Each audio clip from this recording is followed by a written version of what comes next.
के विधानसभा रामपुर कारखाना में ये नुक्कड़ सभा लगा था पंडरी बाजार में। इस नुक्कड़ सभा का क्या संदेशा देना चाहेंगे आप लोगों को?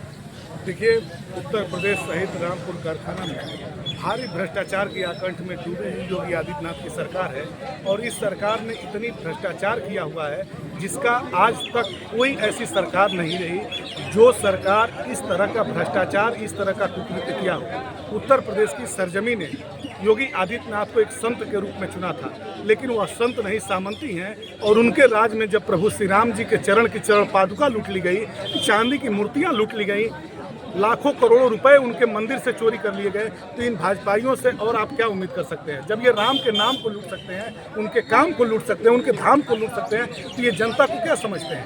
आज नौजवान मारे मारे फिर रहा है, उसके पास रोजी रोजगार नहीं है, काम धंधा नहीं है, नौकरियां नहीं है। आज नौजवानों ने परिवर्तन का बिगुल फूंक दिया है, परिवर्तन का मन बना लिया है और श्री अखिलेश यादव जी के नेतृत्व में भ्रष्टाचारियों सत्ता छोड़ो का आह्वान उत्तर प्रदेश के नौजवानों ने किया है। रामपुर कारखाना इस बात का एक ऐसा परिभाषा बनने जा रहा है जिसने यह संदेश दिया है कि योगी आदित्यनाथ की सामंती सत्ता बहुत दिन तक सरकार में नहीं रहने वाली है। रामपुर कारखाना जीतेंगे, देवरिया की सारी सीटें जीतेंगे और 403 विधानसभाओं में भारतीय जनता पार्टी की ताबूत में अंतिम सीट होगी। सरकार बड़ी बड़ी वादे करती थी, लेकिन आज किसान खाद के बिना तरस रहे हैं। किसी गोदाम में खाद नहीं है सर। इस विषय में क्या कहेंगे? योगी आदित्यनाथ की सरकार में जब किसान खाद मांगने जाता है तो उस पर लाठियां बरसाई जाती हैं। आज खाद की बोरियों का वजन 50 किलो था, योगी आदित्यनाथ की सरकार में खाद की बोरियों का वजन 40 किलो हो गया, जबकि उसकी कीमत जो थी वो दोगुनी कर दी गई है। किसानों की आय दोगुनी करने वाले लोग आज किसानों के नाम पर कोई चर्चा नहीं कर रहे, किसानों की बात नहीं कर रहे। उनके कर्ज दिन पर दिन बढ़ते चले जा रहे हैं। आत्महत्या किसानों की मजबूरी बन चुकी है। आज उत्तर प्रदेश सहित देश भर में किसानों की कोई सूद लेने नहीं वाला है। भारी भ्रष्टाचार की आकंठ में डूबी मोदी जी की सरकार, अब कोई जवाब नहीं दे पा रही। जी सर, राष्ट्रीय प्रवक्ता होने के नाते अभी हमारे आजम साहब की जो यूनिवर्सिटी थी जिसमें किसी जाति और धर्म के लड़के नहीं पढ़ते, सभी जाति धर्म के लड़के पढ़ते थे, लेकिन उनकी यूनिवर्सिटी को गिराने की प्लानिंग चल रही है। मौलाना जौहर अली विश्वविद्यालय मौलाना जौहर जी के नाम पर, जो भारत के प्रमुख स्वाधीनता आंदोलन के नायकों में से एक थे, जिन्होंने शिक्षा के क्षेत्र में इतनी महारत हासिल की कि उन्हें शिक्षाविद की उपाधि मिली। उनकी पत्रकारिता में इतनी स्पष्टवादिता रहती थी, ईमानदारी रहती थी कि उनको पत्रकारों के क्षेत्र, पत्रकारिता के क्षेत्र में उनको बहुत बड़ा सम्मान हमेशा लोग करते थे। उनके नाम पर बना हुआ मौलाना जौहर अली विश्वविद्यालय आज उसकी अस्मिता पर भारतीय जनता पार्टी के लोग संकट खड़ा कर चुके हैं। लेकिन उत्तर प्रदेश सहित देश भर के लोग इस बात को देख रहे हैं कि योगी आदित्यनाथ की सरकार किस तरह से सामंती व्यवहार किया करके धार्मिक ध्रुवीकरण कर रही है, सामाजिक ध्रुवीकरण कर रही है, सामाजिक विद्वेष पैदा कर रही है और जातीय संघर्ष कराने पर तुली हुई है। यह योगी आदित्यनाथ की सरकार सिर्फ और सिर्फ सांप्रदायिकता के रंग में रंग करके उत्तर प्रदेश में घरों पर बुलडोजर चला करके अपने विरोधियों को क्षतिग्रस्त करके, क्षति पहुंचा करके सत्ता में बने रहने के लिए हर जुगत कर रही है। लेकिन उत्तर प्रदेश की 25 करोड़ महान जनता ने तय कर लिया है कि श्री अखिलेश यादव जी के नेतृत्व में उत्तर प्रदेश में परिवर्तन का बिगुल फूंका जाएगा और योगी आदित्यनाथ की सरकार को सत्ता से बेदखल किया जाएगा। नौजवानों की लड़ाई, सोनम जी जंतर मंतर पे आज धरना पर बैठे हुए हैं, लेकिन उनकी सूद लेने वाला कोई नहीं जा रहा है, केवल विपक्षी पार्टी जा रही है। इस विषय में क्या कहेंगे सर?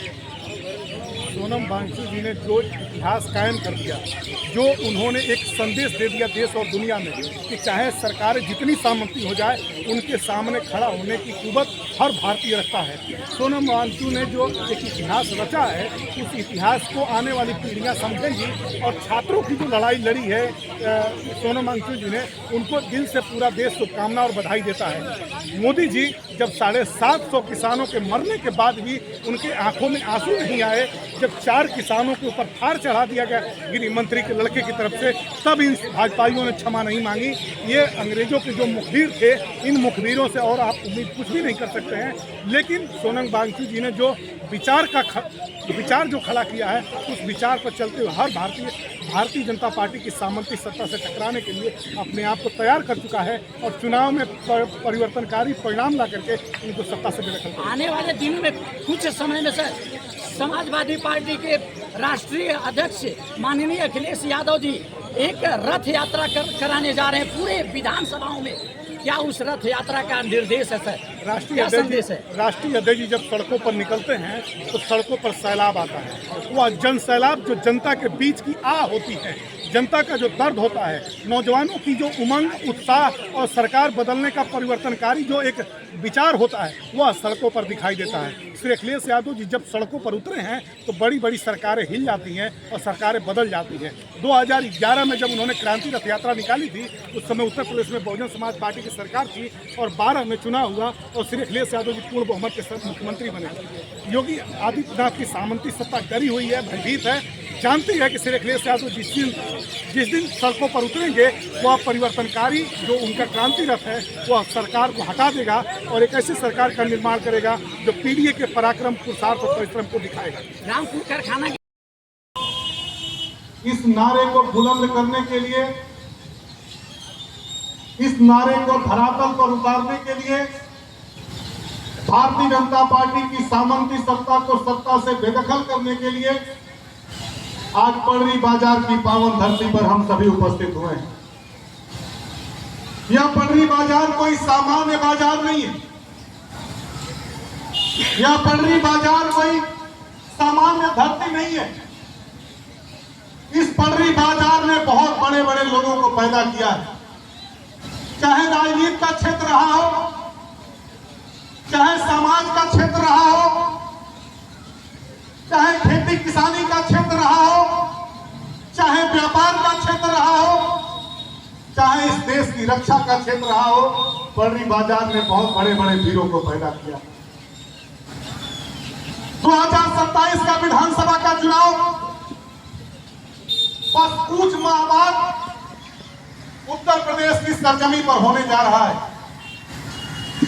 रामपुर कारखाना विधानसभा क्षेत्र एक ऐसा विधानसभा क्षेत्र है जो उत्तर प्रदेश के किसी कोने में चले जाइए, मेरे जैसा नाचीन जब उत्तर प्रदेश के कोने में, देश के कोने में जाता है और जब मेरे साथी मिलते हैं तो पूछते हैं कि तुम्हारे विधानसभा क्षेत्र का नाम क्या है, तो मैं कहता हूं कि रामपुर कारखाना मेरे विधानसभा क्षेत्र का नाम।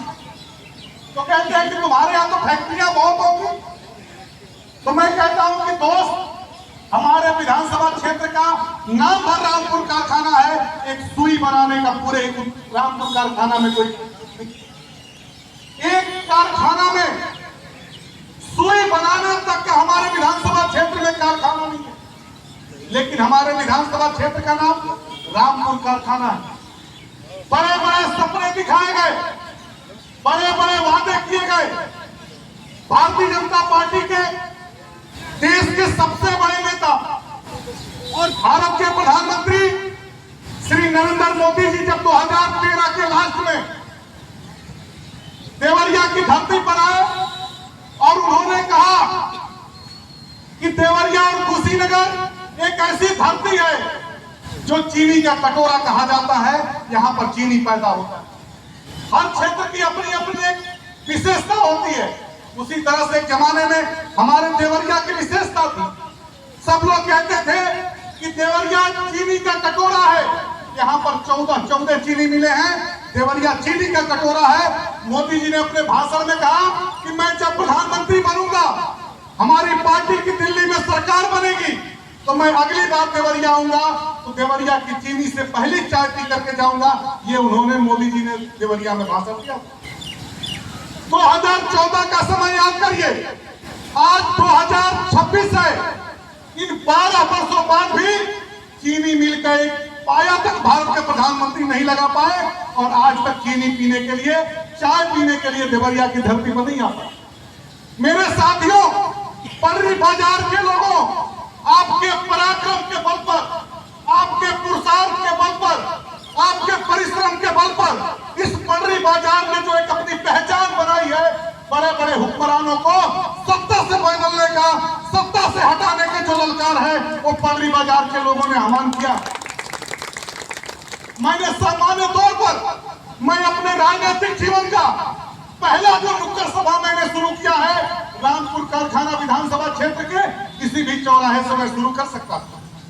कहीं किसी चौराहे पर मैं कार्यक्रम कर सकता था, लेकिन मैं अशोक प्रजापति जी को और अपने बड़े भाई टुनटुन जी को कहा कि टुनटुन जी, वह पंडरी बाजार की पावन धरती हमेशा मेरे रूह में बसती है और मुझे पुकारती है कि अपनी जिंदगी में परिवर्तन का जब भी हुल फूंकना तो पंडरी बाजार से ऐलान करना। सलेमपुर से हरकेवल जी चुनाव के उम्मीदवार थे, देवरिया से बाबू मोहन सिंह उम्मीदवार थे। मैं बहुत छोटा था इन नौजवान साथियों की तरह से, और मैं यहीं पर मंच लगने वाला था, और मंच लगने के 2.5 घंटा पहले यह मनीष सिंह एक कार्यकर्ता के रूप में आकर के मोहन सिंह जी के और हरकेवल प्रसाद जी के लोकसभा के चुनाव के मंच की देखरेख किया। 2009 का समय याद करिए, और समाजवादी पार्टी के 3 नेताओं को याद करिए। आज हरकेवल प्रसाद जी के लोग भले ही भाजपा में चले गए, उनके बेटा भाजपा में चले गए, सांसद बन गए, अब चुनाव हार गए, लेकिन हरकेवल जी ने अपने जिंदगी में, अपने हर परिस्थिति में उन्होंने गांव को जगाया, गरीबों को जगाया, किसानों को जगाया, मजदूरों को जगाया, छात्रों को जगाया, दुकानदारों को जगाया, और इसलिए पंडरी चौराहे पर ऐलान किया था कि मेरे जीते जी चिरागे हिंद मुलायम सिंह यादव जी को कभी कमजोर नहीं होने देंगे। एक कुशवाहा परिवार का बेटा, जिन्होंने अपने जीवन के अंतिम समय तक समाजवादी आंदोलन का झंडा अपने हाथों में थामा रहा। हरकेवल प्रसाद जी कोई सामान्य नेता नहीं, एक सब्जी की दुकान लगाने वाला व्यक्ति, एक सब्जी की दुकान पंडरी चौराहे जैसे चौराहे पर बेचने वाला व्यक्ति जब जनता के मुद्दों पर लड़ता है तो 4 बार विधायक और 3 बार सांसद बनता है। ये समाजवादियों की ताकत है, ये समाजवादियों की कुवत है। इसलिए लगभग 11 साल से प्रदेश में चल रही है, और केंद्र में लगभग 12 साल हो चुके हैं। ये जो हमारा पूर्वांचल, उत्तर प्रदेश के पूर्वांचल देवरिया, चाहे बलिया कुशीनगर हो, कृषि प्रधान जिला है। जब 2014 में भारतीय जनता पार्टी की सरकार केंद्र में आई, प्रधानमंत्री नरेंद्र मोदी की अगुवाई में, तो उन्होंने गोरखपुर में कहा था कि गोरखपुर का फर्टिलाइजर चालू हो जाएगा तो गोरखपुर मंडल से लेकर के पूरे प्रदेश भर में खाद की किल्लत कम हो जाएगी। लेकिन आप लोगों ने देखा होगा, जब समाजवादी पार्टी की सरकार थी 2012 में,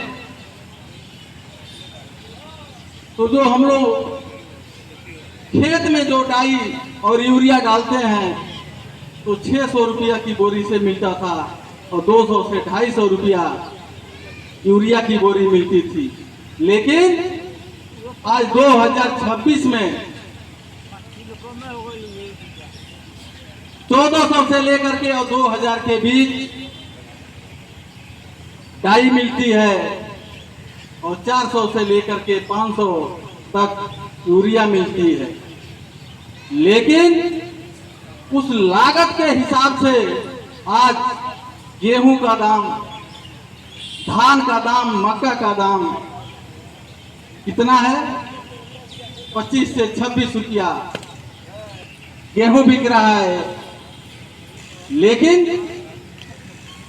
भारत सरकार जो अपना वादा किया था, वादे से हट करके काम करना शुरू कर दिया। किसानों के हित में जो वादा किया था, वादे के खिलाफ जीएसटी लेकर के आया और किसानों के सर पे मत्था, सर पे डाला। जबकि किसान को जब यूपीए सरकार थी तो किसान को टैक्स से बाहर रखा था। जब किसान को टैक्स से बाहर रखा था, उस समय आपको डाई और यूरिया का रेट 500 से 600 और यूरिया का रेट 300 से 400 मिलता। लेकिन जब टैक्स के दायरे में लेकर के, जीएसटी के दायरे में लेकर के आया, तो यहाँ के चाहे बनिया हो, किसान हो, सारे लोग का पैसा लूट करके अब बड़े बड़े पूंजीपतियों को हाथों में दे दिया। तो मैं कहना चाहता हूं कि आने वाला बहुत दूर नहीं है, 2027 में समाजवादी पार्टी की सरकार बनाइए और यूरिया डाई को फिर आप लोग 600 रुपये की बोरी से लीजिए, यूरिया को 200 से 250 बोरी के हिसाब से लीजिए। तो मैं आप लोगों से निवेदन करता हूं, अपील करता हूं, ताकि आने वाला 2027 में राष्ट्रीय अध्यक्ष श्री अखिलेश यादव को आप लोग मुख्यमंत्री बनाइए। और दूसरी बात मैं कहना चाहता हूं कि आप लोग तमाम यहाँ लोग बैठे हैं,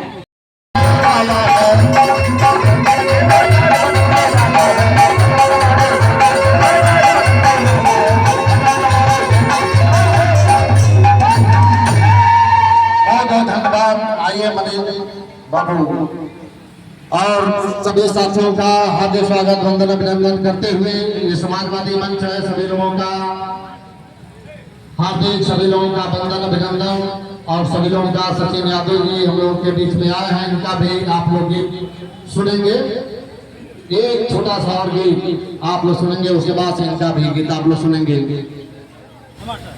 जो नौजवान हम लोगों के बीच में, जो नौजवान दिखाई दे रहे हैं, ए बाबा वो नौजवान के शादी नहीं खे भइल है, कौने अभाव में शादी नहीं खे हो, गरीबी की अभाव में शादी नहीं के हो, तो लेकिन ओकर कोनो अफेयर चलत रहे कोनो लड़की से, तो जनवा कौन के जना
अखिलेश यादव जी की सरकार में भ्रष्टाचार होता है, आगे तो हरियो में होता।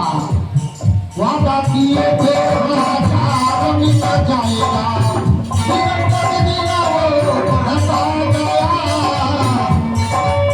राम रजवाला तुमने सपना दिखाया था, राम रजवाला तुमने सपना दिखाया था, जंगल राज यूपी बनता गया।